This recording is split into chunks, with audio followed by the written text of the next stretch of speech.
Rizky, silakan Mas Rizky. Gini sih Pak, listening setting. Baik. Bismillahirrahmanirrahim. Yang kita hormati, mungkin ada wakil rektor 4, Dr. Bunyamin, Ketua LPP AIK, Ustaz Ahmad Dwi Fajri, Bapak Ibu dosen senior, dan jamaah salam subuh yang insya Allah pagi hari ini waktu Jakarta pukul 5:08, waktu Turki sekarang pukul 1 katanya tadi, kata Pak Samsul. Assalamualaikum warahmatullahi wabarakatuh. Waalaikumsalam. Waalaikumsalam warahmatullahi wabarakatuh. Hamdan wa syukran, amma ba'd. Hadirin jamaah kalam subuh yang dirahmati dan dimuliakan oleh Allah.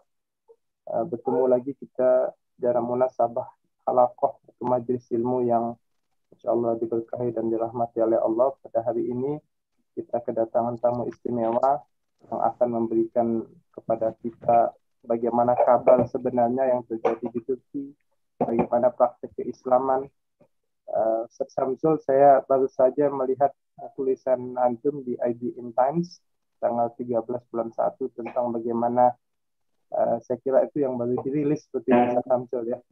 Mohon nanti dijelaskan bagaimana praktek keagamaan di Turki, apakah benar meningkat atau menurun begitu. Sebabnya di awal beliau sampaikan kita jangan terlalu cepat menghukumi atau mengambil kesimpulan begitu terkait survei-survei yang ada terkait dengan praktek keagamaan di Turki, khususnya setelah Recep Tayyip Erdogan ini menjabat sebagai presiden. Kebetulan saya pas S2 di IIUM, di IUM itu ada Ahmad Dautoglu, Ustaz Samsul. Jadi Ahmad Dautoglu ini mempunyai banyak dampak besar kepada penarikan mahasiswa-mahasiswa ke IIU, dan ada banyak juga pejabat-pejabat yang menduduki pejabat struktural di kampus karena pengaruh beliau ini. Baik Bapak Ibu, tanpa memperpanjang kalam, marilah kita buka salam subuh kita pada pagi hari ini dengan bersama ucapkan lafaz basmalah. Bismillahirrahmanirrahim. Kepada beliau, waktu dan tempat kami persilahkan, kita ada waktu sampai pukul 5.40 mungkin. Setelah itu kita lanjutkan dengan diskusi sampai pukul 6. Oleh tafadhal masykurah.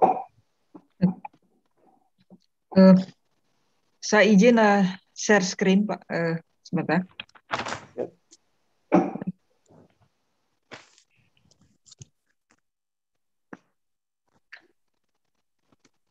Baik, apa udah muncul Pak? Ya, sudah Ustaz. Baik. Ya, terima kasih. Assalamualaikum warahmatullahi wabarakatuh. Waalaikumsalam.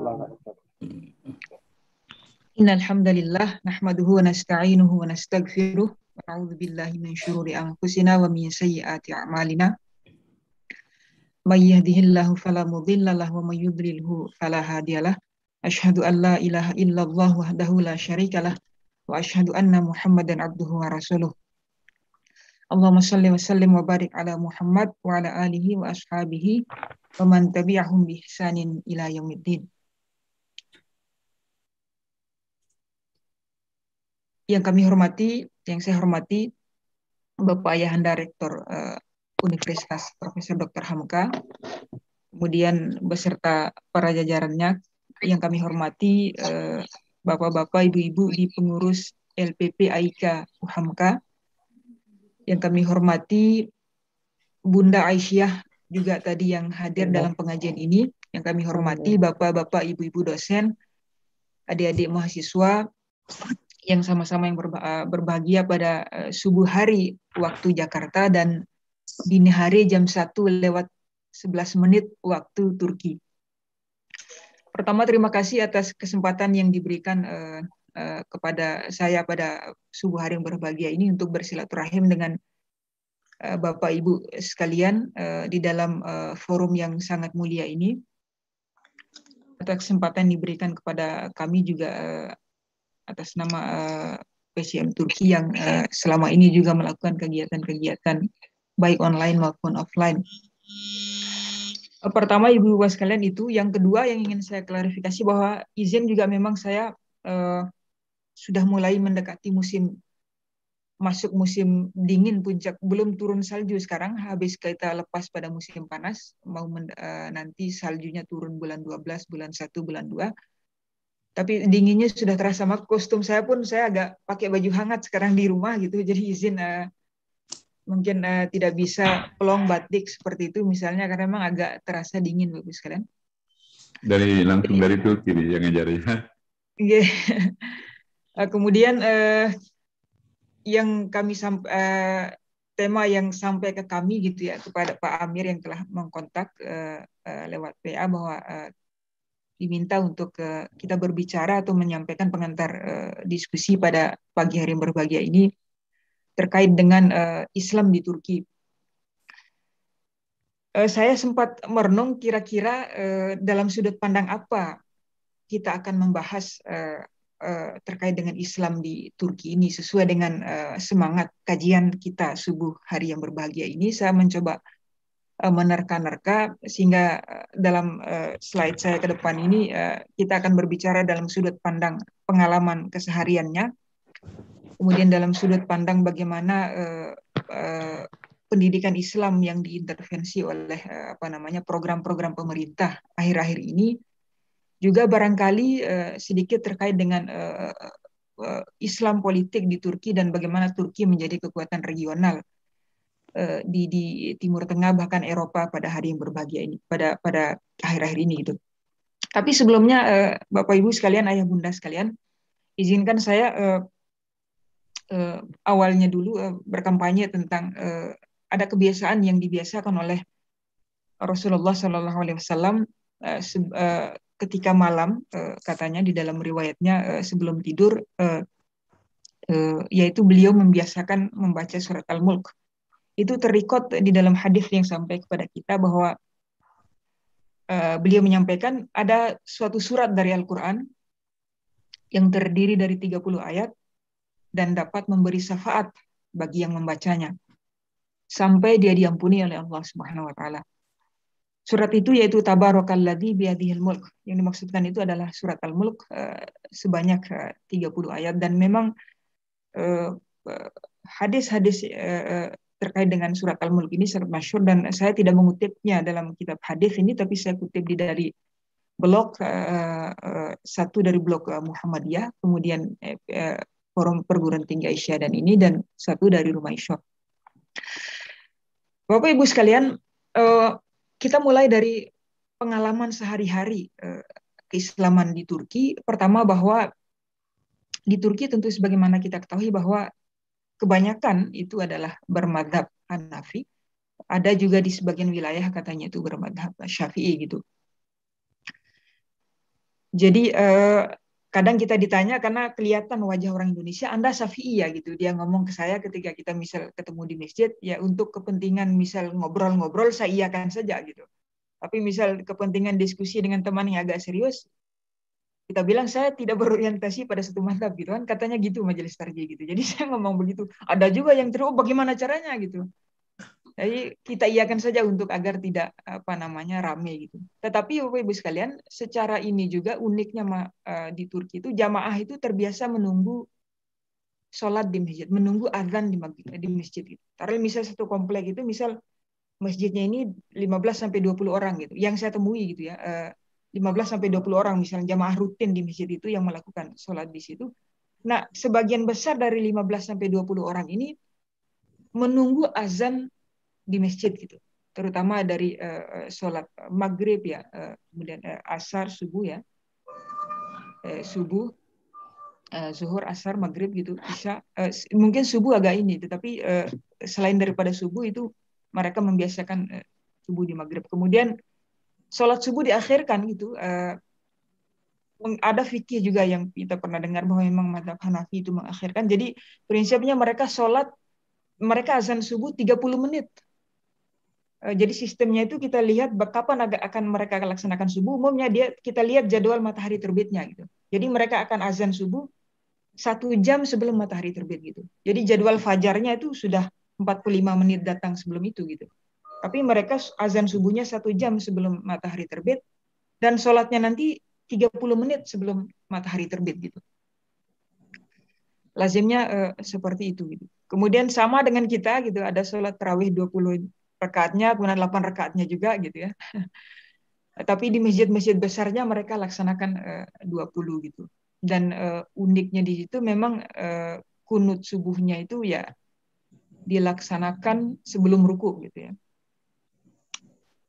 Puasa Ramadan dan Lebaran suasananya tidaklah seramai kita gitu, tidak segagap gempita kita. Saya merasakan kayak Jumatan, Pak gitu. Biasa saja gitu. Jadi tidak ada yang spesial, hiruk pikuk mudik, libur panjang segala macam tidak ada di sana. THR misalnya barangkali tidak ada. Kemudian banyak tarekat-tarekat ini yang penting, kelompok-kelompok zikir kecil Bapak Ibu sekalian. Jadi banyak kelompok tarekat di sana, bahkan mereka proaktif sekali di dalam menjemput jamaahnya gitu. Ditanya kita diajak, berarti ada kelompok zikir gitu ya. Kemudian membawa tasbih di muka umum itu hal yang biasa gitu. Jadi kita lihat termasuk di daerah kami di Kota Eskişehir itu konon katanya itu lumayan sekuler masyarakatnya gitu ya. Tapi lumayan hal yang lumrah orang yang tasbih itu gitu.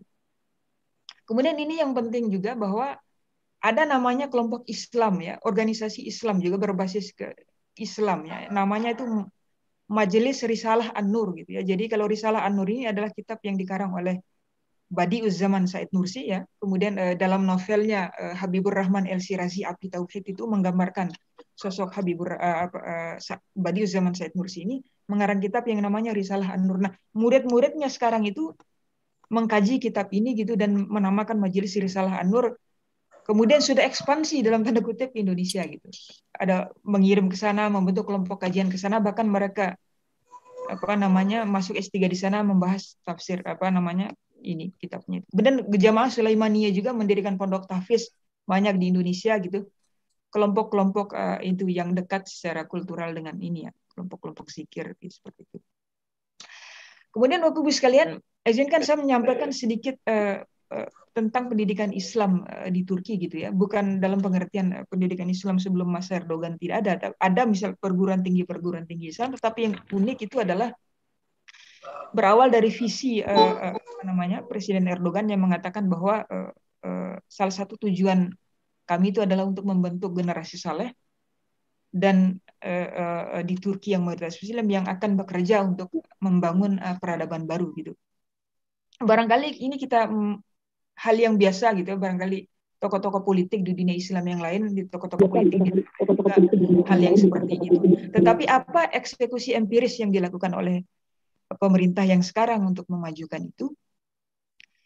Yaitu adalah bagaimana mensupport pendidikan Imam Khatib. Imam Khatib ini Bapak Ibu sekalian, jadi Imam Khatib ini adalah sekolah pada tingkat SMA dan SMP sekarang ya gitu ya. Madrasah sanawiyah lah di kita itu gitu ya. Ada juga yang nginap di sana, ada juga yang ini gitu yang tidak gitu. Tetapi banyak melahirkan tokoh-tokoh besar di Turki gitu.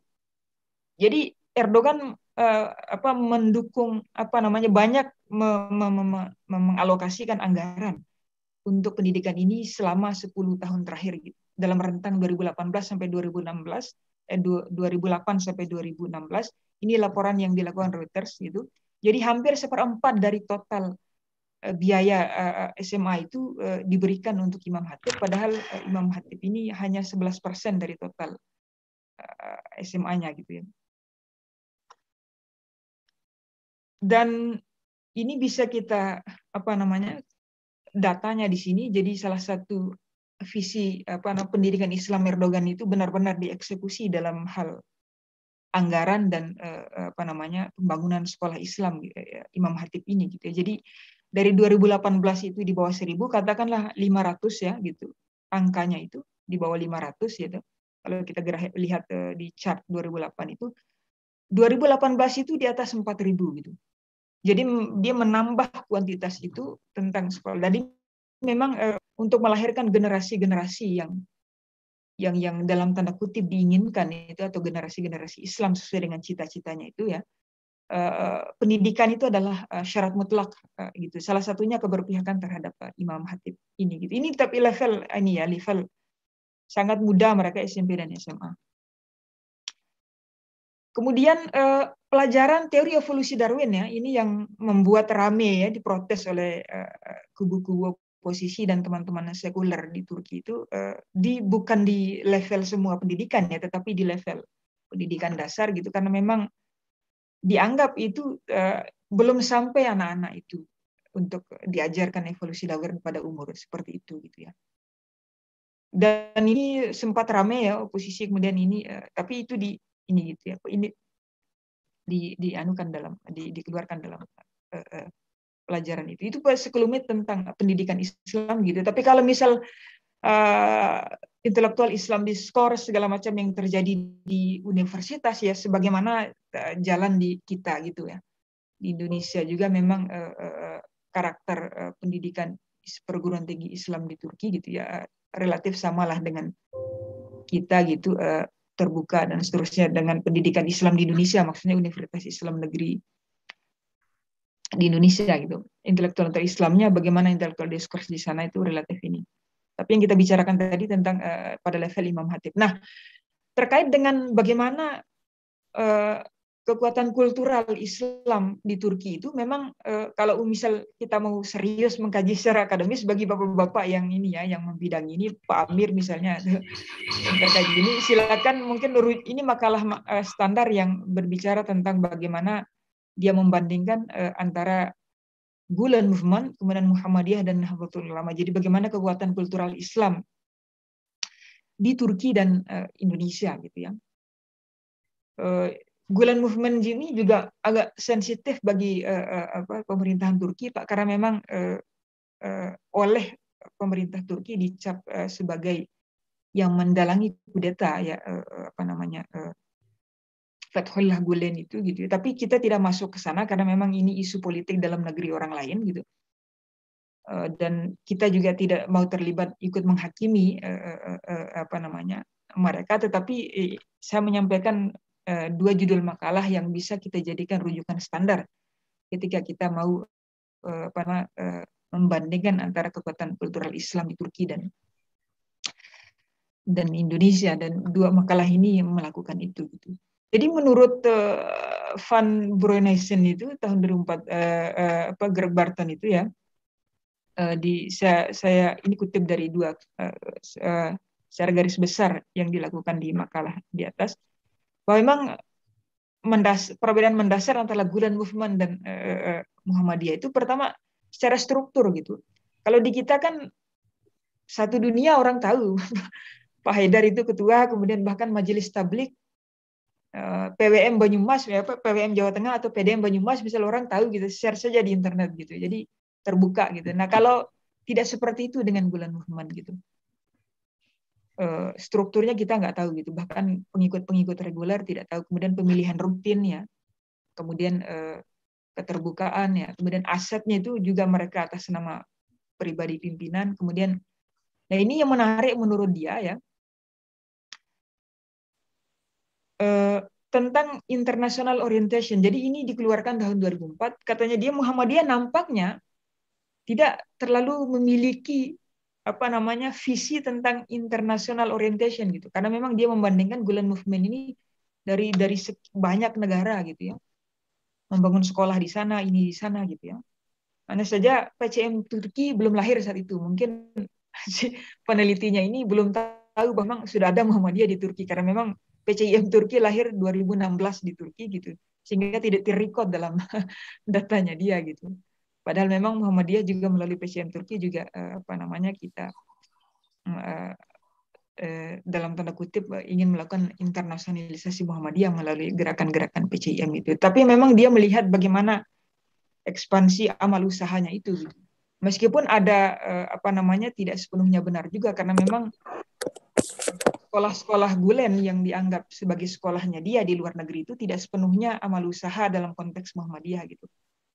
Kalau misal Universitas Muhammadiyah di Malaysia itu memang kan benar amal usaha Muhammadiyah gitu, bukan ada orang dirikan universitas di Malaysia lantas kita kasih bantuan kursi, kita cap langsung Universitas Muhammadiyah gitu. Tidak seperti, tapi memang bahwa memang Muhammadiyah benar-benar mendirikan Universitas Malaysia itu gitu. Nah, demikianlah yang terjadi dengan Fethullah Gulen ini, sehingga secara kuantitas nampaknya banyak gitu, tetapi tidaklah seperti amal usaha yang menurut tradisi Muhammadiyah yang benar-benar dimiliki gitu. Itu sekilas tentang kekuatan kultural gitu. Banyak, silakan kalau ingin memperdalam itu silakan, itu judul papernya gitu. Nah, kemudian secara politik Bapak sekalian, kita sudah coba terkait dengan pendidikan dan kekuatan sosial, kekuatan kultural Islam di sana. Tapi secara politik Bapak sekalian, memang secara garis besar memang kita mulai dari isu-isu dasar gitu ya. Kenapa Presiden Erdogan dengan partai AKP ini, kita bahas Islam di Turki mau tidak mau, suka tidak suka ya gitu. Kita akan berbicara tentang Presiden Erdogan dan AKP, dan tentu ada juga yang mengkritik gitu ya. Tapi terlepas dari itu, bahwa memang ada beberapa isu-isu yang dilakukan pemihakan oleh Erdogan dan AKP. Pertama, mencabut larangan jilbab di wilayah publik gitu ya. Jadi nampaknya cenderung defensif gitu ya. Jadi kalau di kita di Indonesia kan terutama pas awal-awal reformasi dulu, lahirnya perda-perda syariah gitu ya, yang banyak dipermasalahkan oleh partai Solidaritas Indonesia, PSI, nama panjangan PSI itu. Jadi perda-perda syariat ini tidak sesuai dengan apa gitu ya. Jadi di Turki memang tidak bergerak ke arah ofensif begitu, mewajibkan orang berjilbab gitu, menghukum orang yang meminum alkohol gitu ya, dilarang keluar tanpa muhrim. Kalau bergerak ke arah situ, maka akan dia dihukum oleh publik Turki gitu. Maka dia tidak akan mampu memenangkan pemilu dengan cara seperti itu gitu. Nah, yang dia lakukan itu adalah memberikan peluang untuk orang soleh sesuai dengan kepentingan Islam, kira-kira begitu. Dengan cara apa? Dengan mencabut larangan jilbab. Kita tidak mewajibkan orang berjilbab, tetapi jangan melarang jika ada orang ingin berjilbab di wilayah publik gitu ya. Di wilayah publik maksudnya, bukan di jalan-jalan ke pasar, itu parlemen, sekolah, dan seterusnya. Kemudian menaikkan pajak alkohol gitu. Kemudian melarang festival LGBT, terkenal sekali di Istanbul itu ya, beberapa tahun dilaksanakan besar di sana dan dilarang masa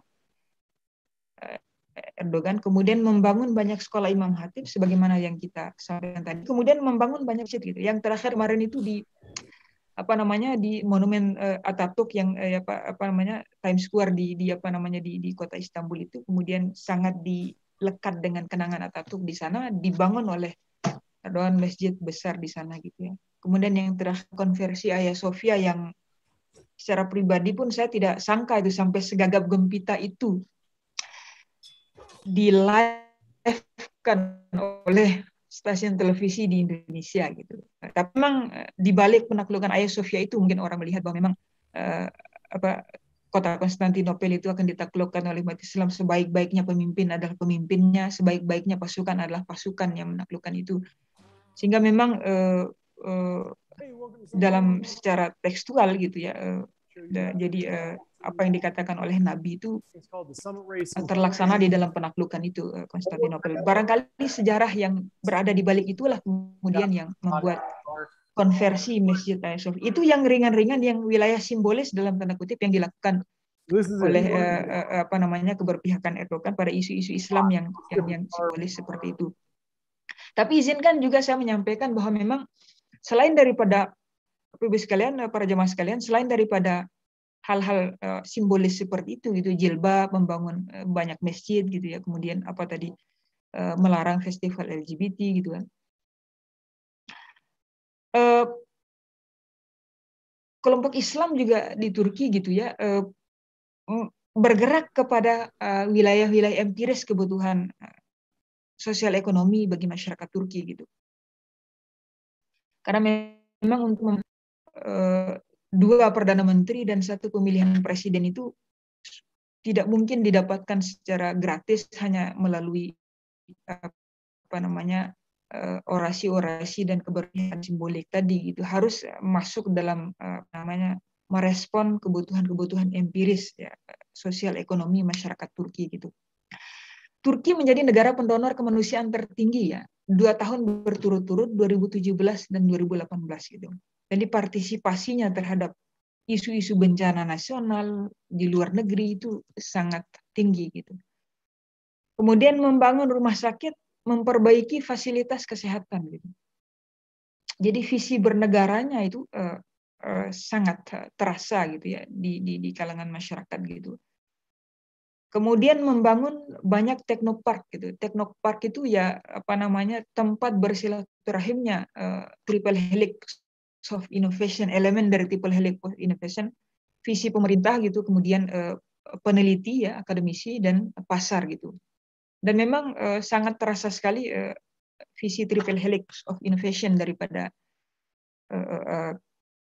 pemerintahan Erdogan gitu. Kemudian membangun mega project infrastruktur gitu. Banyak proyek kereta api nasional segala macam gitu. Kemudian yang terakhir yang baru diletakkan batu pertama kali itu kanal Istanbul gitu. Jadi kanal Istanbul itu dia, kalau selat Bosporus itu kan adalah selat yang menghubungkan dua benua gitu. Jadi benua Eropa dan benua Asia gitu. Nah, Presiden Erdogan ingin membangun kanal yang menghubungkan itu sama dengan sejajar dengan selat Bosporus itu di sebelah sana, sebelah wilayah Eropanya gitu. Jadi diharapkan nanti akan menggantikan posisi Selat Bosporus gitu sebagai alur transportasi kapal-kapal internasional di sana. Dan itu mega project terbesar dari masih dalam proses pembangunan, baru diletakkan batu pertamanya gitu. Kemudian membiayai penelitian sains, peneliti Turki, penelitian unik gitu ya di Turki itu dilakukan gitu. Tentu seperti misal kami yang S3 itu tentu ya di negara Eropa lain misal kayak Inggris, Jerman tentu sudah lebih maju. Tapi saya ceritakan di Turki, kami misal mahasiswa S3, siapapun dia, baik negeri maupun luar negeri, S2 dan S3 gitu. Jadi per mahasiswa itu diberikan hak untuk mengajukan biaya ke penelitian ke fakultas gitu.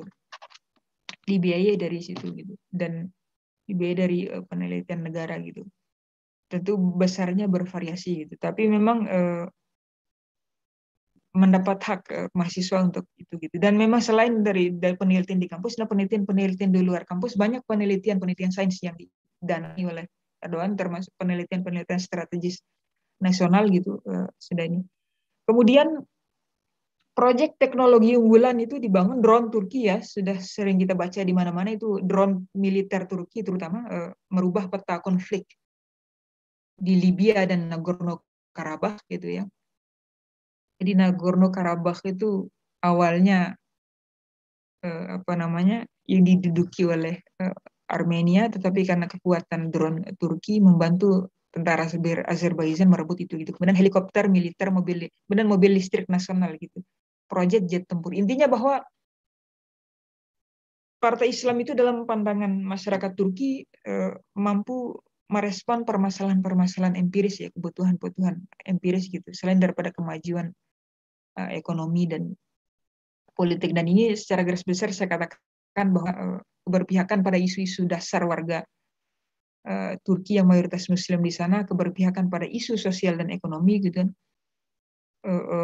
Dan itu semua dilakukan, salah satu targetnya tentu untuk memenangkan pemilu, karena memang fungsi partai politik memenangkan pemilu gitu.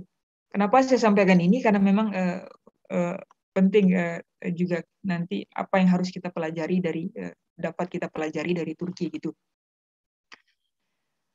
Kemudian ini sebelum mendekati terakhir dari slide saya, kunci Turki sebagai pemain regional gitu di Timur Tengah itu, pertama pertumbuhan ekonomi dalam satu dasar terakhir ya, sebelum memang awal krisis mata uang 2018 itu. Jadi dari 2018 itu turun, tapi dalam dalam 10 tahun itu dia mampu naik secara signifikan kemajuan ekonominya itu gitu ya. Kemudian visi kemandirian industri militer gitu ya. Dan kemauan politik dari pemerintah untuk terjun langsung dalam konflik-konflik di Timur Tengah gitu. Konflik di Suriah ya, konflik di Libya gitu. Tapi bukan bermaksud kita mau mengajak kepada kita semua mana yang benar antara konflik Libya dan Nagorno-Karabakh, tapi maksudnya saya melihat dalam konteks bagaimana Turki masuk sebagai kekuatan regional di dalam konflik-konflik yang ada itu gitu. Dan Bapak Ibu sekalian, dari semua konsep-konsep itu, ya dari semua latar belakang yang ada itu, dari pendidikan, kemudian kekuatan kultural Islam di sana, kemudian bagaimana partai politik Islam yang berkuasa itu bagaimana merespon permasalahan yang ada di Turki, apa yang bisa kita masyarakat Islam di Indonesia belajar dari kasus Turki gitu. Atau lebih kerucutnya kita ajukan pertanyaan itu, apa yang bisa Muhammadiyah pelajari dari fenomena Turki hari ini yang dengan segala kelemahan dan kelebihannya gitu ya. Sebelum masuk ke sana, pertama izinkan saya dulu ada 3 poin kunci yang berkaitan dengan karakter Islam memang yang mendorong kita umatnya untuk maju, bergerak maju gitu, atau untuk berbuat banyak untuk kepentingan peradaban kemanusiaan gitu. Yang pertama konsep khilafah itu sendiri gitu. Al-Baqarah ayat 30, wa kadzalika a'udzubillahi minasyaitonirrajim. Wa idz qala rabbuka lil malaikah inni ja'ilun fil ardi khalifah gitu. Jadi kita Allah berkata kepada malaikat, sesungguhnya aku ingin menjadikan di muka bumi itu khalifah gitu. Dalam makna yang menurut Buya Hamka tidaklah mubazir kalau kita mengartikan bahwa khalifah itu adalah wakil Allah di muka bumi gitu. Kata Buya Hamka dalam tafsir Al-Azhar. Sehingga dari sekian makhluk yang dipilih itu, dari sekian makhluk-makhluk yang ada itu, manusialah yang dipilih untuk menjadi khalifah Allah gitu. Dan ini kan konsep yang sangat revolusioner di zamannya gitu. Jika kita melihat ketika Rasulullah turun,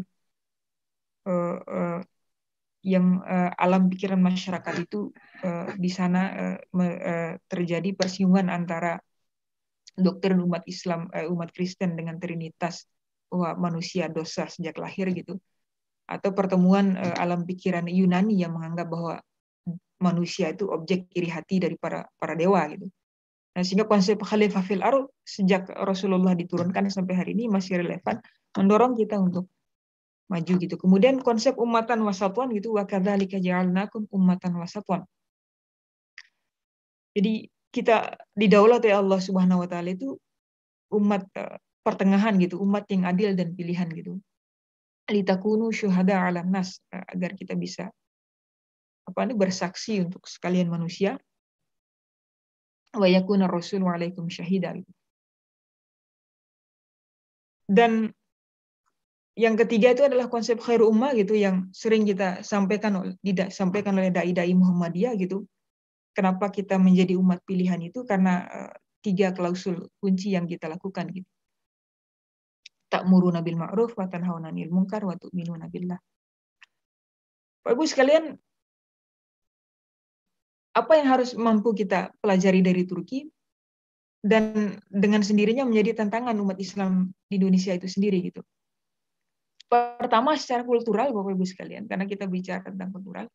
Di umat Islam Indonesia ini berdasarkan pengamatan saya tidak pernah melakukan penelitian baik terkait di sini, tetapi pengamatan saya melalui orang-orang yang saya hadapi langsung dan gagap gempitanya medsos gitu ya. Terlalu besar friksi, baik friksi pemahaman Islam maupun friksi politik di sana gitu ya. Jadi harus ada pihak yang dianggap netral untuk menjembatani 2 kubu yang berseberangan satu sama lain itu. Dan memang Muhammadiyah dapat menjadi pihak yang dianggap netral itu gitu ya. Pihak friksi yang terlalu berhadapan-hadapan, maksud saya bagaimana?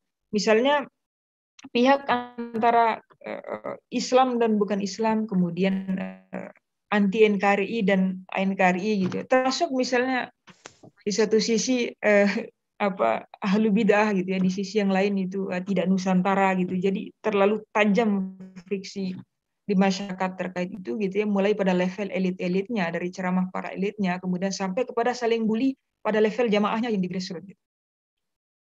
Jadi Muhammadiyah kan punya 2 tetangga, tetangga yang pertama itu Anda harus ikut mayoritas gitu ya. Di sini mazhab Syafi'i, jadi Anda harus ikut mazhab Syafi'i gitu. Sedikit-dikit alasannya seperti itu gitu. Dan sedikit-dikit nuduh orang Wahabi gitu. Anda ini Wahabi gitu. Pokoknya beda sedikit dengan mayoritas Wahabi gitu. Tapi tetangga sebelah sana kita juga bahwa tadi tetangga sebelah sononya, tetangga sebelah sana kita juga dikit-dikit banyak yang dibid'ahkan gitu ya. Sampai Muhammadiyah pun tertuduh ahli bid'ah gitu. Muhammadiyah melaksanakan maulid, perayaan maulid gitu ya.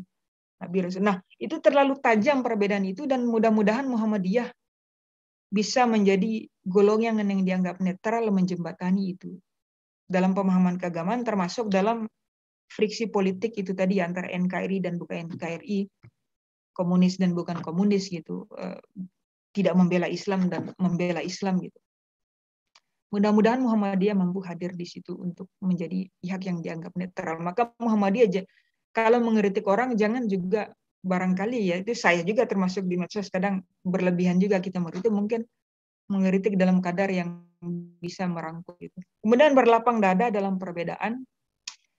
Ini juga karakter Islam Muhammadiyah sedari awal gitu. Kemudian aktualisasi Islam berkemajuan, wasatiyatul Islam, Islam rahmatan lil alamin itu pada ranah yang lebih praktis gitu.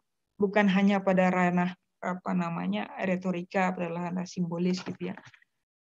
Kebutuhan kita kan kosmetik ya, kemudian makanan halal, obat, pengelolaan sumber daya alam gitu ya. Kemudian bayangkan saya sering sebut beberapa kali di forum-forum itu, vaksin halal itu dibutuhkan oleh umat Islam sebelum corona ini pun kita membutuhkan itu setiap kita pergi jamaah haji gitu ya. Kita membutuhkan vaksin halal. Bahkan Majelis Ulama Indonesia kalau tidak salah itu pernah menghalalkan vaksin dari salah satu negara atas alasan darurat gitu.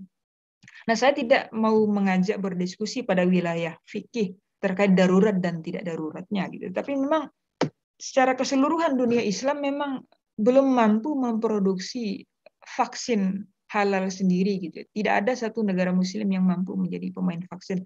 Datang pula lah corona ini gitu yang itu.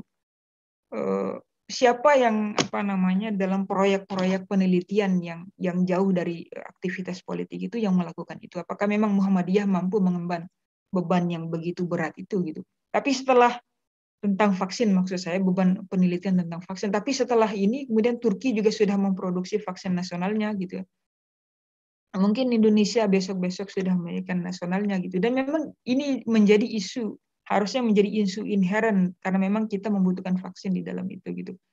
Setiap pengaji. Kemudian kemajuan sains dan teknologi harus menjadi karakter inherent dalam peradaban Islam gitu. Kenapa? Termasuk saya orang yang berkesimpulan bahwa memang kenapa kita tidak mampu mendikte kemerdekaan bangsa Palestina, kita tidak mampu mendikte Israel dalam kemerdekaan bangsa Palestina itu karena salah satunya kemunduran kita di bidang sains dan teknologi gitu, terutama teknologi militer. Digabung senjata negara-negara Arab yang ada melawan Israel belum tentu, kalau bukan kita merasa inferior di depan Israel, tapi karena Israel mengalami pertumbuhan penelitian militer yang luar biasa yang tidak dilakukan oleh negara-negara Islam, termasuk kemajuan ekonomi berbasis teknologi gitu yang dilakukan. Sehingga kemajuan sains dan teknologi menjadi karakter inheren dalam peradaban. Bukan hanya isu perang gitu, mohon maaf, bukan saya mendorong perang, tetapi dalam isu kesehatan gitu ya. Dalam isu teknologi luar angkasa gitu. Tidak ada satu negara Islam yang benar-benar kita anggap leading di dalam sains dan teknologi. Dan itu menjadi proyek besar umat Islam dan juga tantangan Islam di Indonesia gitu. Dan mudah-mudahan Indonesia ke depan itu gitu.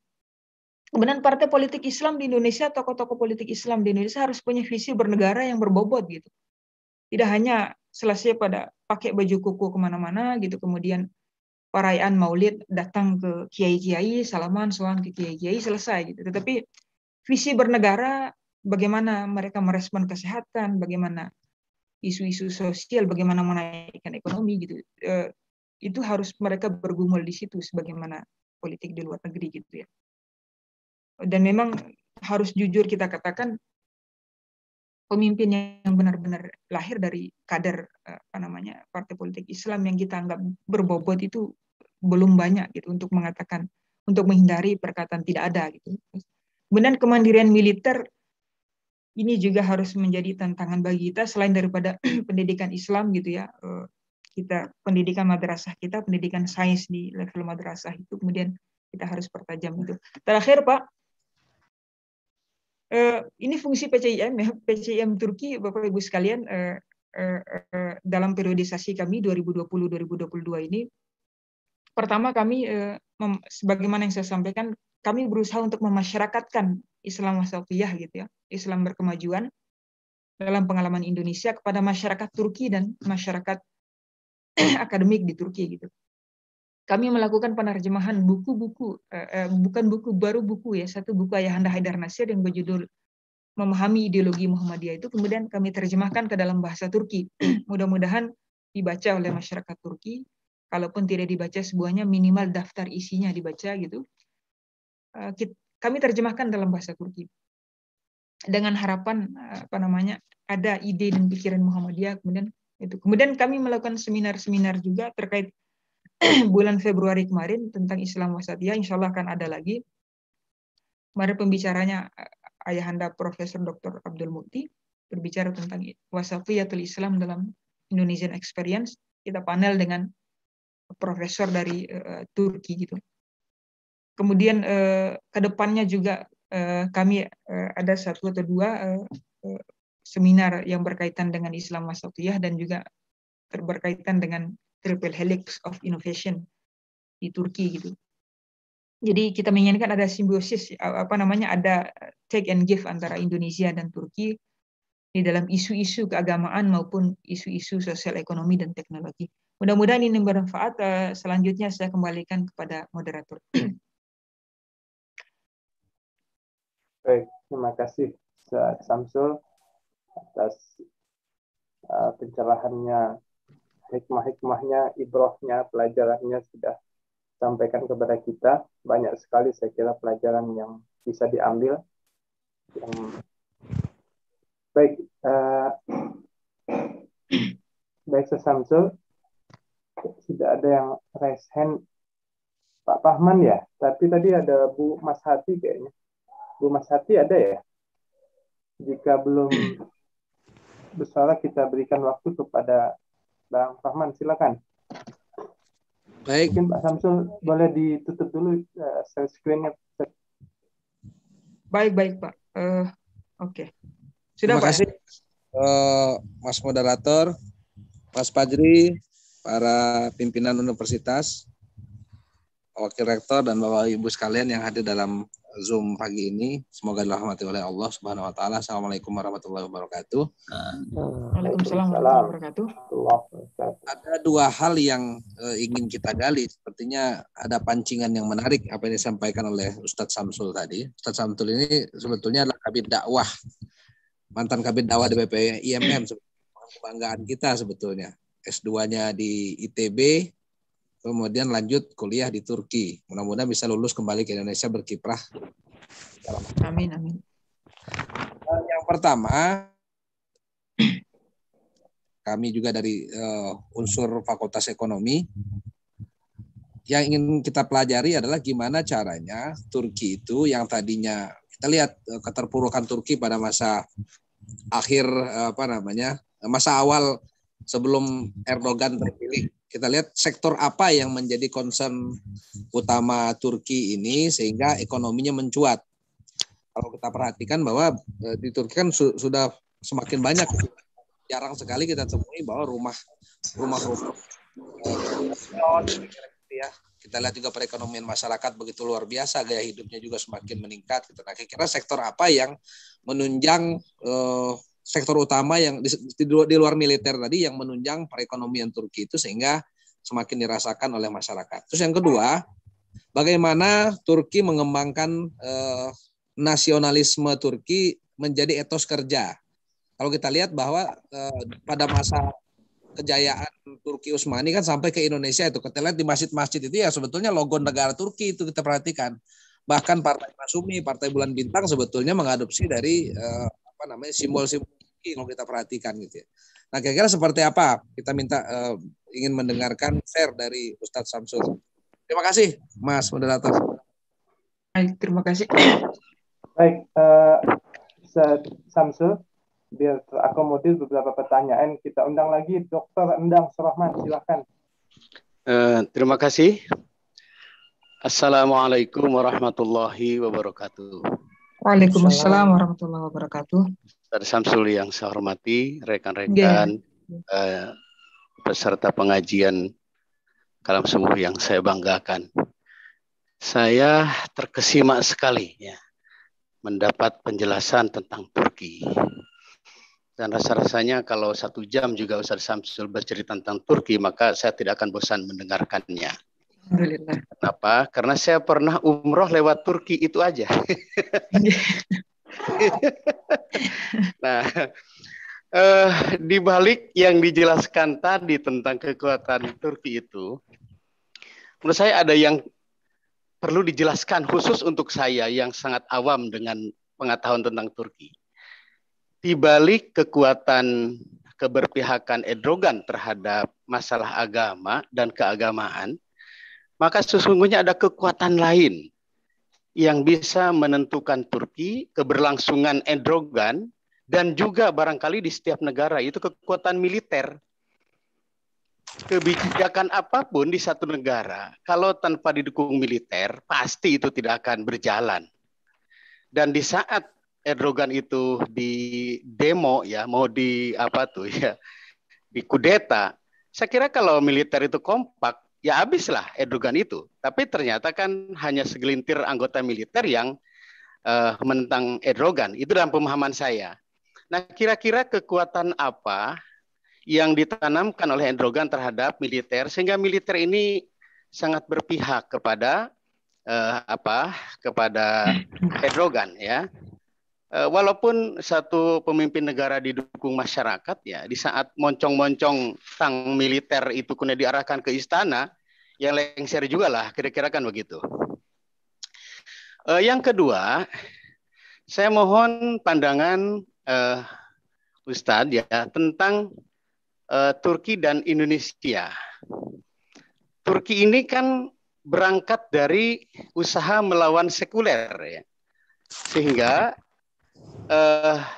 simbol-simbol agama, suasana kebatinan keagamaan itu menjadi salah satu yang dirindukan. Itu di Turki ya. Dalam dugaan saya ya. Karena dulu kan ada larangan jilbab dan sebagainya. Di saat jilbab, satu saja kebijakan Erdogan adalah membolehkan memakai jilbab di ruang publik, maka itu menjadi sebuah kesenangan. Kesenangan masyarakat. Nah di Indonesia lain lagi menurut saya. Jadi upaya untuk menentang sikap religius yang ada. Maka di saat sikap religius itu muncul, justru penentangnya adalah yang melawan sikap-sikap religius itu. Nah kira-kira masa depan Indonesia apa? Pandangan Ustadz gimana? Terima kasih. Assalamualaikum warahmatullahi wabarakatuh. Terima kasih Ustaz Samsul. Baik. Assalamualaikum. Waalaikumsalam. Satu lagi boleh? Satu lagi. Satu lagi, Ustadz Rizky. Halo. Ustadz Rizky masih mikrofonnya masih non. Ya, sebelum Pak Irwan ke Bu Susilawati dulu Pak Irwan ya, baru setelah itu nanti Dr. Irwan. Silakan Bu Susilawati. Assalamualaikum warahmatullahi wabarakatuh. Waalaikumsalam warahmatullahi wabarakatuh. Saya Bu Susi dari PCA Matraman. Pertanyaan saya sederhana aja karena saya dari Aisyah. Bagaimana, adakah Aisyah di Turki? Kalau ada, bagaimana pergerakan Aisyah di Turki? Itu aja Pak. Assalamualaikum warahmatullahi wabarakatuh. Waalaikumsalam warahmatullahi wabarakatuh. Baik, terakhir pertanyaan selanjutnya terakhir dari Pak Irwan. Silakan Dr. Irwan. Bismillah, alhamdulillah, salatu wassalamu ala rasulillah wa ala alihi washabihi ajma'in, nama ba'du. Pertama, saya ingin konfirmasi, saya bisa di monitor ya, Ustadz Samsul ya. Bisa. Alhamdulillah ya. Ya kalau Ustadz Samsul rasanya kenal dekat, mudah-mudahan dia masih kenal saya mungkin. Kenal.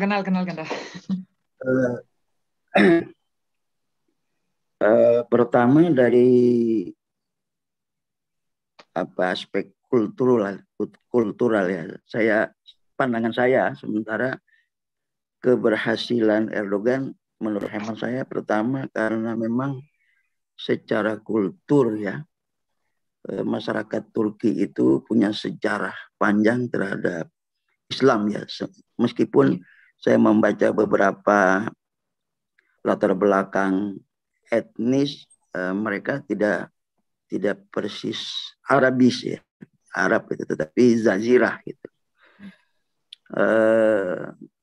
Karena kultur panjang Islam yang pernah berkuasa sehingga kekuasaan sekuler yang tidak begitu mengakar menurut hemat saya dalam waktu yang tidak terlalu lama bisa berbalik gitu. Nah, ini pandangan saya mau saya konfirmasi. Jadi ada dalam pandangan saya bahwa sebetulnya keberhasilan baliknya Turki kepada kekuatan Islam ya memang di samping ketokohan Erdogan, tapi lebih besar indikatornya itu karena budaya sejarah lama itu. Nah, apakah itu bisa dijadikan salah satu parameter gitu ya menurut Ustadz Samsul ya. Yang kedua, gimana Turki membangun kebangsaannya itu sementara saya lihat membandingkan yang dengan negara lain tidak terlalu sulit ya orang imigran atau jangan imigran lah misalnya para orang luar negara itu masuk Turki itu menurut hemat saya apa yang saya lihat tidak begitu sulit ya, terutama pendidikan. Orang bisa saja ke Turki dulu baru nanti nyari-nyari begitu ya. Nah itu misalnya banyak negara juga kan, terutama juga kekuatan nation state-nya itu membatasi orang luar gitu ya. Atau yang kedua, bangsa Turki ya merasa kebangsaan kulturalnya itu sangat kuat, jadi tidak mudah terpengaruh. Kira-kira dua hal itu saja ingin konfirmasi karena memang tidak punya informasi yang cukup ya tentang itu. Tapi Turki menurut pandangan saya salah satu fenomenal yang dalam sejarah bisa membolak-balik masyarakat dalam waktu yang tidak terlalu lama. Syukron. Assalamualaikum warahmatullahi wabarakatuh. Waalaikumsalam warahmatullahi wabarakatuh. Baik, terima kasih Dr. Irwan. Sudah ada setidaknya 6 pertanyaan. Sesamsul mungkin bisa direspon satu persatu atau mungkin bisa diakomodir secara komprehensif dari pertama sampai terakhir. Silakan. Yeah. Terima kasih. Dalam waktu yang terbatas barangkali saya coba merespon satu persatu.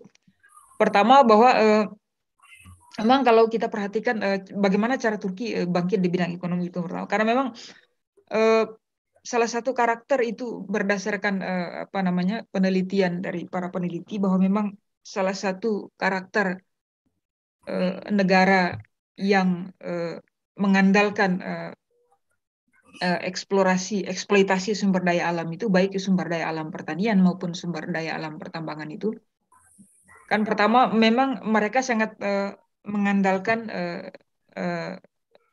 pemberdayaan terhadap sumber daya alam itu gitu. Tapi di satu sisi mereka tidak beranjak menjadi negara maju gitu. Itu dari survei dari tahun 1970-an berakhir pada 1990 dari negara-negara berkembang ada semacam survei yang dilakukan, ada semacam lingkaran masalah yang dialami secara bersama oleh negara-negara yang punya pendapatan rendah dan menengah itu gitu. Dan boleh jadi Turki pada saat itu masuk ke dalam lingkaran masalah itu gitu. Mengandalkan sumber daya alam gitu minus ekonomi kreatif di bidang sains dan teknologi gitu. sehingga pendapatan per kapita biasa-biasa saja gitu, tanpa bisa bersaing dengan negara-negara yang maju dalam bidang sains dan teknologi. Tetapi untuk kasus Turki ini memang uniknya di awal-awal itu ya, ketika AKP dan Erdogan memenangkan AKP memenangkan pemilu dan Erdogan menjadi perdana menteri gitu ya, yang sebelumnya dia menjadi wali kota Istanbul. Pertama yang bisa digarap karena memang proyek sains dan teknologi ini bukan proyek 10 tahun gitu, 20, tapi proyek 30 tahun, 50 tahun gitu.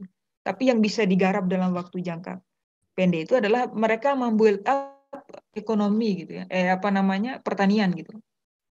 Jadi pertanian itu irigasi diperbaiki gitu ya, kemudian kecakapan, kemudian pasar market produk-produk pertanian itu dicari di luar negeri. Kerjasama perdagangan internasional lah intinya di situ. Kenapa produk pertanian Turki itu bisa menjadi memberikan kontribusi signifikan terhadap perekonomian negara. Satu, pertanian gitu. Yang kedua itu adalah pariwisata. Ini menarik sekali ya pariwisata di Turki itu, karena memang apa yang mereka jual warisan budaya itu gitu. Selain daripada warisan budaya Turki ya ada masjid-masjid besar, bahkan kuburan Jalaluddin Rumi dijadikan objek pariwisata, bahkan kuburan Kemal Atatürk gitu ya. Kan ada di YouTube Indonesia kuburan Kemal Atatürk, tapi itu benar namanya kuburan, tapi kompleksnya itu luas sekali gitu. Seperti luasnya UHAMKA Pasar Bola gitu kira-kira. Dari atas sampai bawah sana, sampai asrama mahasiswa sana gitu. Kira-kira seperti itulah luasnya dibikin makam Atatürk gitu. Jadi orang selfie di situ gitu kan. Termasuk warisan-warisan memang banyak peninggalan sejarah yang luar biasa. Kalau memang kita kan di Indonesia yang menakjubkan itu kan peninggalan masa lalu kan Borobudur, oke, itu kan kelas dunia lah itu. Kemudian Candi Muara Jambi gitu. Tapi di Turki itu banyak. Selain Hagia Sophia ada juga, bayangkan pondok pesantrennya orang-orang Kristen zaman Bizantium di dalam gua gitu ya. Mereka membangun rumah di dalam gua, ada gerejanya di sana gitu, ada kota bawah tanah gitu ya. Dan itu yang dia build up, dan karena dia dekat dengan Eropa, warga Eropa ke situ datang ke situ, Rusia ke situ. Jadi inti pertama untuk 10 tahun pertama itu adalah pertanian dan pariwisata gitu. Baru setelah itu visinya memang tidak bisa kita menjadi negara maju kalau hanya mengandalkan berat gitu ya. Tidak banyak negara gitu. Ada negara ya yang di Eropa itu yang hanya mengandalkan produk pertanian. Tapi membuild up sains dan teknologi itu penting. Setelah hutang IMF dibayar, kemudian proyek-proyek penelitian sains dan teknologi itu digenjot gitu. Selain daripada membangun infrastruktur yang mega project yang luar biasa itu, karena infrastrukturnya memang mendukung ekonomi gitu ya. Salah satu yang saya sampaikan tadi itu adalah pembangunan kereta cepat gitu yang menghubungkan antar kota, transportasi. Tapi memang eksekusinya real di sana. Kemudian Selat Bosporus, tandingan dari Selat Bosporus gitu. Kemudian bagaimana etos kerja? Nah, ya Bapak Ibu sekalian, ini yang penting juga ya. Memang Turki itu Bapak Ibu sekalian, mereka ini meskipun sebagian besar wilayahnya ada di daratan Asia, kan kita mengenal bahwa Turki itu negara yang ada di 2 benua gitu. Tetapi sebagian besar wilayahnya itu ada di daratan Asia gitu. Istanbul sebagian ke sana dan satu provinsi yang dekat dengan Georgia sana saja yang ada di wilayah Eropa gitu. Tapi meskipun sama-sama Asia dengan kita, tapi mereka dekat secara kultural dengan orang-orang Eropa. Jadi ke Jerman, ke Eropa itu hanya 2 jam, hanya 4 jam mereka ke sana gitu. Jadi mereka menyaksikan langsung bagaimana orang Eropa, gampang mereka melihat orang Eropa membangun pendidikan, bagaimana orang Eropa membangun kesehatan gitu, bagaimana orang Eropa membangun transportasi, dekat sekali dalam pengamatan mereka gitu. Tanpa mereka masuk universitas pun mereka tahu ternyata membangun transportasi yang baik begini, seperti itu gitu. Termasuk ke dalam etos kerja gitu. Kedisiplinan. Sekarang misal kayak disiplinan data, memang banyak hal-hal standar-standar birokrasi di Turki itu sudah masuk dalam standar Eropa. Misal standar data gitu. Terkoneksi data, kita pesan bus keluar kota itu harus pakai tanda pengenal gitu ya. Jadi sudah terdata oleh, tanpa izin intelijen Turki jalan kemana-mana, saya sudah ditahu gitu Samsul Hidayat itu bulan September itu keluar kota mana gitu. Ditahu itu karena saya pesan bus antar kota, pakai kartu tanda pengenal gitu. Sehingga termasuk etos kerja, termasuk makanan memang punya dan memang Turki juga sudah menandatangani perjanjian meskipun mereka belum sah masuk ke dalam Uni Eropa, tetapi mereka menandatangani fakta pendidikan standar Eropa gitu. Jadi pendidikan mereka itu sudah standar Eropa gitu karena ada perjanjian ditangani dengan negara-negara Uni Eropa. Meskipun secara resmi belum masuk Uni Eropa, tapi juga penelitian-penelitian di perguruan tingginya mereka sudah banyak mendapat penelitian Uni Eropa. Dosen-dosennya itu penelitian nanoteknologi dari proyek Uni Eropa mereka dapat di universitas mereka. Penelitian riset tentang ini mereka dapat dari Uni Eropa. Gitu. Jadi etos kerja Eropa itu terasa sedikit juga dengan mereka termasuk kedisiplinan waktu segala macam gitu ya. Hal-hal yang seperti itu. Itu dari Pak Bang Pimen gitu. Kemudian baik Pak, terkait dengan kudeta militer ini menarik Bapak Ibu sekalian. Pemerintah yang sekarang gitu memang sadar itu, saya yakin sudah sadar karena memang visi politiknya sangat tajam beliau gitu. Terlepas dari kelemahan dan kekurangannya, kekurangan dan kelebihan banyak juga yang menyebut kekurangannya, tapi dalam hal ini saya menyampaikan dalam sisi itunya bahwa memang sedari awal dia sudah tahu akan bermasalah dengan yang namanya militer gitu. Karena memang dalam sejarah militer di sini itu punya sejarah melakukan kudeta terhadap pemerintah yang dituduh berpihak kepada Islam gitu. Sudah gurunya beliau itu partainya sampai dibubarkan gitu. Nah, belajar dari situ cepat atau lambat dia tahu akan dikudeta ya, dalam pandangan saya maka harus dikontrol dan sedemikian rupa ada cara mengontrolnya kira-kira begitu. Tapi sedikit tentang kudeta itu Pak, bahwa memang kudeta itu pertama itu tidak dilakukan oleh panglima tertinggi militernya gitu Pak. Tidak dilakukan oleh Jenderal Gatot di bidang militernya, tidak dilakukan oleh Muldoko ya di bidang militernya gitu ya. Bukan panglima tertingginya. Itu dilakukan bukan juga oleh panglima tertinggi angkatan udaranya gitu. Tapi itu orang yang tertinggi yang mendukung kudeta itu adalah mantan panglima angkatan udara gitu. Bersama pejabat, bukan pejabat tertinggi di angkatan udara itu yang mendesain kudeta itu gitu.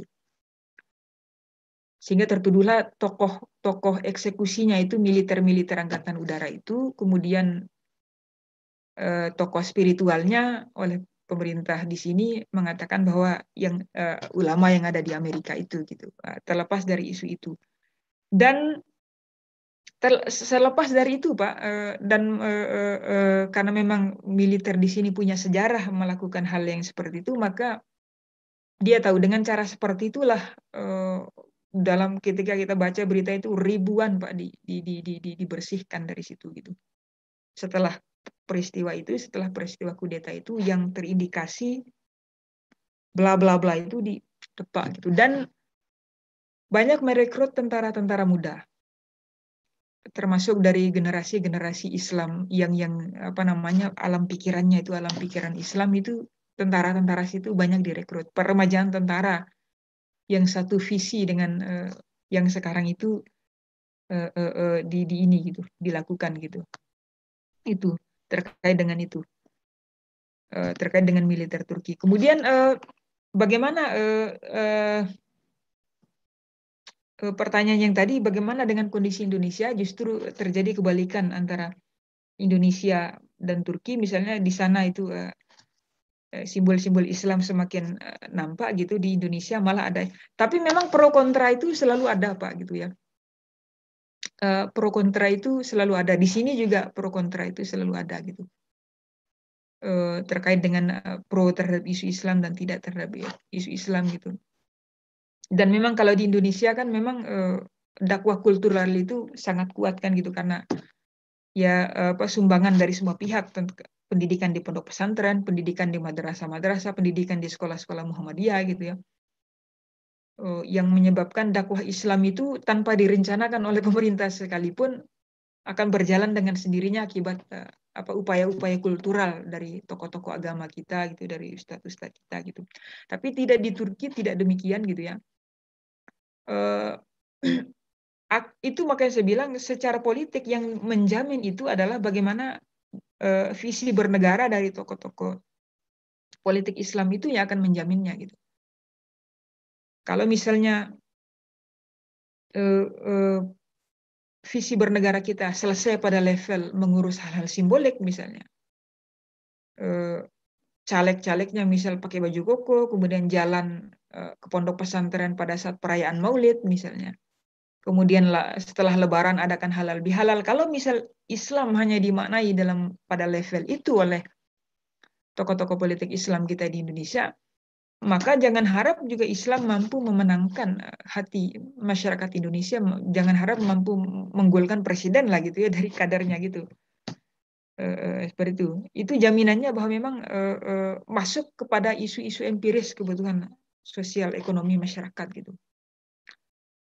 Isu-isu substansi kan kemajuan ekonomi itu kan isu substantif itu. Apa pikiran-pikiran tokoh politik Islam gitu untuk memajukan ekonomi kita gitu. Kemudian bagaimana pandangan mereka tentang pendidikan nasional, bagaimana tentang asuransi kesehatan, bagaimana tentang lapangan kerja, bagaimana tentang membuka pabrik-pabrik, bagaimana membiayai penelitian sains dan teknologi. Nah, teman-teman di sini masuk pada wilayah itu. Bahkan satu pengamat internasional katanya bahwa sebenarnya kelompok Islam di Turki itu lebih modern dari kelompok sekuler gitu. Maksudnya visi berbangsa dan bernegaranya gitu. Bagaimana mereka mau bergabung ke Uni Eropa gitu. Bagaimana mereka kelompok Islam di sini terlibat dalam isu-isu internasional seperti lingkungan, pendidikan, kesehatan, penelitian nanoteknologi. Kelompok Islam di sini masuk pada wilayah-wilayah yang real seperti itu gitu.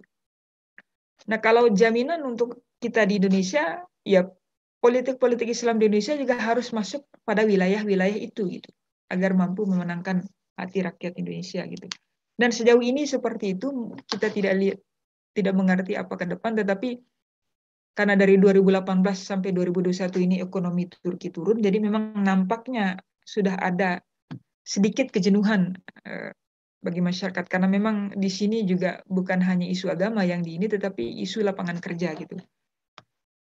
Presiden yang sekarang mampu menangkan 2 kursi Perdana Menteri dan 1 presiden itu bukan didapat dengan gerakan-gerakan simbolis seperti salaman ke tokoh-tokoh Islam, bukan, tidak didapatkan dengan cara itu, tapi didapatkan dengan bergumul langsung dengan isu-isu empiris yang dibutuhkan oleh masyarakat Turki sebagai kemajuan ekonomi, kesehatan, dan lain-lain itu.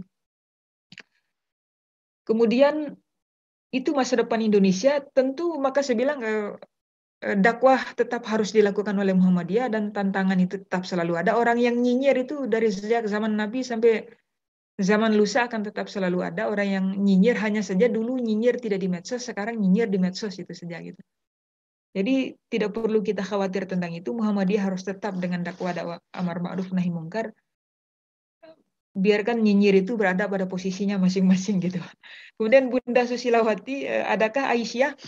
Kita secara lembaga belum ada Bunda, tetapi periode ini kami sudah ada majelis perempuan istilahnya Bunda. Majelis pemberdayaan perempuan yang kita harapkan pada musyawarah cabang PCM Turki 2022 nanti, Februari nanti, kita harapkan sudah bisa berdiri Aisyah sendiri gitu. Memang sudah kita diskusikan kemarin di Muscap 2020 itu, apa mau sendiri apa masih dalam majelis ini gitu. Ada usulan kita sendiri aja gitu, tapi pertimbangan plus minus kita masukkan dulu dalam majelis dan lembaga sebagai kita cita-citakan sebagai embrio untuk Aisyah, dan mudah-mudahan di 2022 nanti akan ada kita berdirikan Aisyah, di SK-kan langsung oleh pimpinan pusat Aisyah gitu. Mudah-mudahan cita-cita mulia itu tercapai, dan sudah mengikuti juga kegiatan konsolidasi Aisyah nasional beberapa tahun lalu gitu.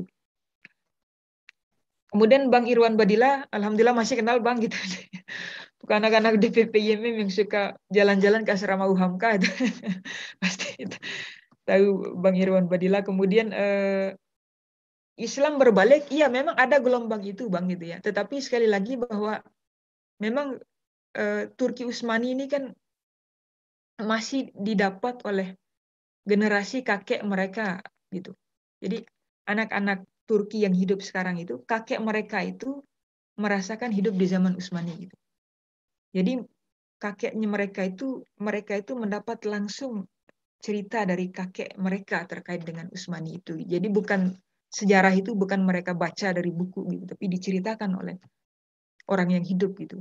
Maka kebanggaan terhadap Utsmani itu masih ada Bang gitu. Dan yang unik di sini itu yang penting ingin saya sampaikan juga, ini bagian dari pendidikan juga bahwa memang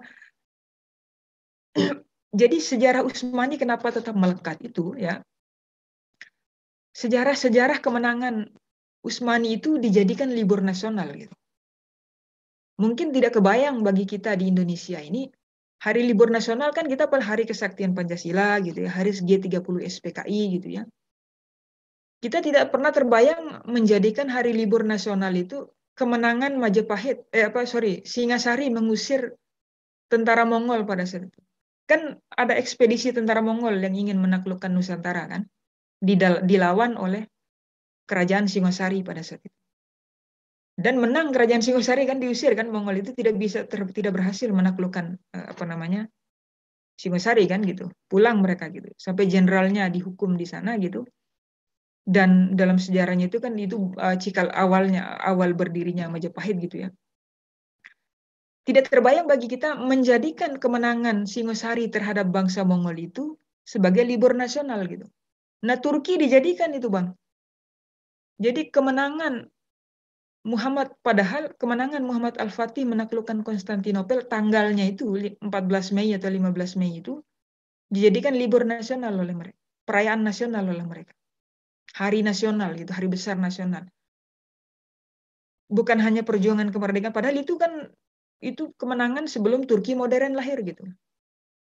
Kemenangan Arslan gitu, yang menjadi cikal bakal perang salib itu, Seljuk melawan Bizantium itu, kemenangan itu dirayakan oleh mereka sebagai hari nasional gitu. Kemenangan tentara Utsmani menaklukkan di mana itu dirayakan oleh mereka jadi libur nasional, sehingga memori terhadap kebanggaan terhadap kejayaan bangsa Utsmani itu terus melekat gitu. Itu dari sisi pendidikan gitu ya. Dari sisi pendidikan gitu. Itu dari sisi syiar gitu, dan mereka merayakan itu, heran juga saya gitu. Mereka masih rayakan, padahal itu bukan perayaan Turki, bukan kemenangan Turki modern gitu, tapi mereka menganggap bahwa memang itu adalah bagian dari kebesaran luhur bangsa kita gitu. Kemudian kita rayakan gitu. Jadi ya perayaan nasional itu. Jadi kemenangan-kemenangan yang seperti itu. Kebanggaan pada Utsmani itu memang selalu ini itu. Nah, itu yang pertama. Yang kedua, yang menjadi unik itu ya, orang Turki ini kan dipaksa menjadi sekuler gitu. Jadi mereka tidak memilih untuk menjadi sekuler, tetapi sistem yang dirubah oleh penguasa yang menjadikan mereka sekuler gitu. Tapi pertanyaan saya, dari yang tersekuler kan puluhan tahun itu, kenapa tidak banyak yang menjadi ateis gitu? Seperti di Inggris misalnya. Kalau kita bertanya, kenapa tidak banyak ateis di Arab Saudi? Ya jelaslah orang di sana negara Islam gitu. Kenapa tidak banyak ateis di Indonesia? Oh, di Indonesia banyak pondok pesantren, bagaimana meskipun ini. Tapi di Turki gitu, sekolah Islam tidak menyebar sebanyak kita di Indonesia. Sistemnya sekuler gitu. Alkohol gampang ditemui di mana-mana. Sampai sekarang makan babi pun bukan menjadi tradisi orang Turki, Bang gitu. Orang Turki bukan karena alasan halal haram dia tidak makan babi, tapi secara kultur kami tidak makan babi. Dan kenapa angka sekuler kok sampai di atas 95% masih mengkonfirmasi diri sebagai Muslim gitu, meskipun sekian persen, hanya 53% saja yang mengaku saya taat gitu, yang lain tidak sholat, tidak puasa segala macam, tapi mereka 95% mengkonfirmasi diri menjadi Muslim gitu. Kenapa hanya 3% saja yang ateis? Kenapa tidak berbanding sama dengan di Inggris sana gitu, yang semakin tumbuh ateisnya gitu? Karena memang ya kualitas ajaran Islam itu sendiri kalau saya melihat gitu. Karena memang secara kualitas spiritual Islam ini mampu memberikan jawaban-jawaban yang rasional gitu. Kenapa yang mempertahankan kenapa saya tidak ateis gitu. Kenapa saya tidak bisa menjadi ateis? Karena memang isu-isu teologis ketika dalam pendekatan pembahasan filsafat bisa diberikan oleh Islam sehingga menahan orang agar tidak ateis gitu kira. Nah, seperti itu. Dan tentu isu pendidikan itu tadi gitu ya. Dan ya memang mereka tidak ateis meskipun sekuler, ya sekuler tetapi tidak ateis yang seperti itu. Dan syaratnya ke depan tergantung dari visi politiknya itu Bang gitu. Jadi kebanggaan terhadap Islam itu tergantung dari bagaimana tokoh-tokoh politik Islam sekarang itu mampu menjalankan visi Islam yang substantif. Dan saya percaya bukan hanya dari sisi agama Turki ini, kalau Turki menjaga trennya seperti sekarang, 10-20 tahun lagi tren pendidikannya, penelitian sainsnya, kemajuan militer, teknologinya, kemudian penelitian sainsnya, kalau dia menjaga tren ini 10 tahun sampai 20 tahun lagi, kita bisa berharap Turki ini menjadi kekuatan dunia alternatif gitu. Kalau sekarang kan Amerika, Rusia, China gitu. Kalau 20 tahun Turki menjaga trennya, bisa jadi kekuatan dunia alternatif keempat. 20 tahun ke depan itu adalah Turki gitu. Karena sekarang kan kita belum bisa. Ini gitu. Barangkali itu mudah-mudahan bisa bermanfaat bagi kita semua. Saya kembalikan ke moderator gitu.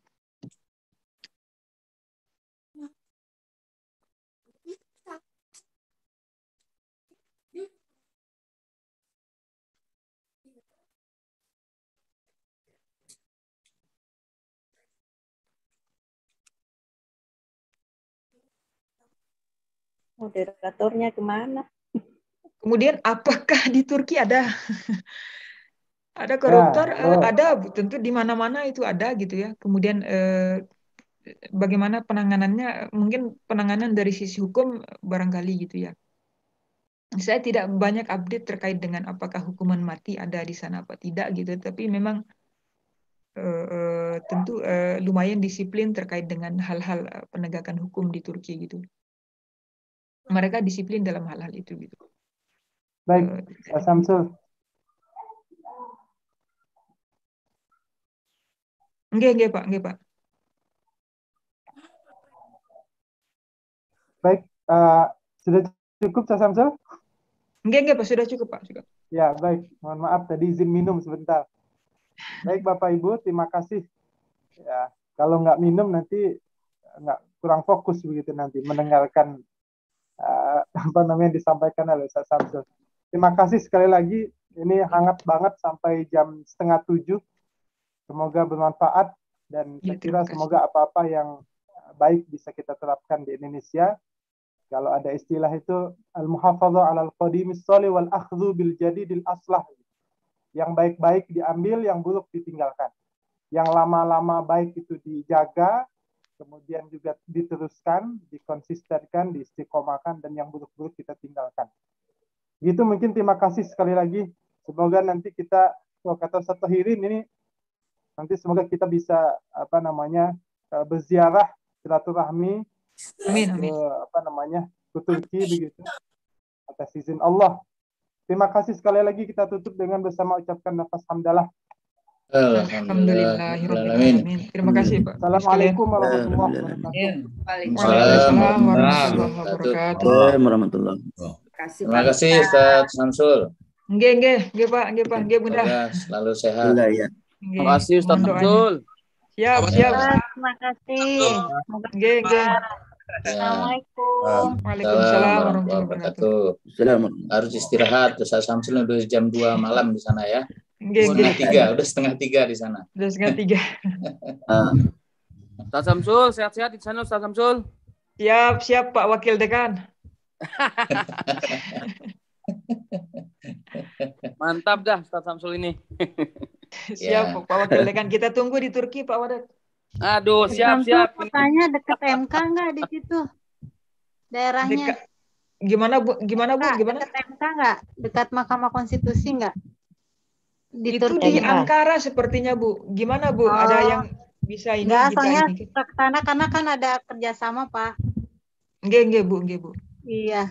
Ya.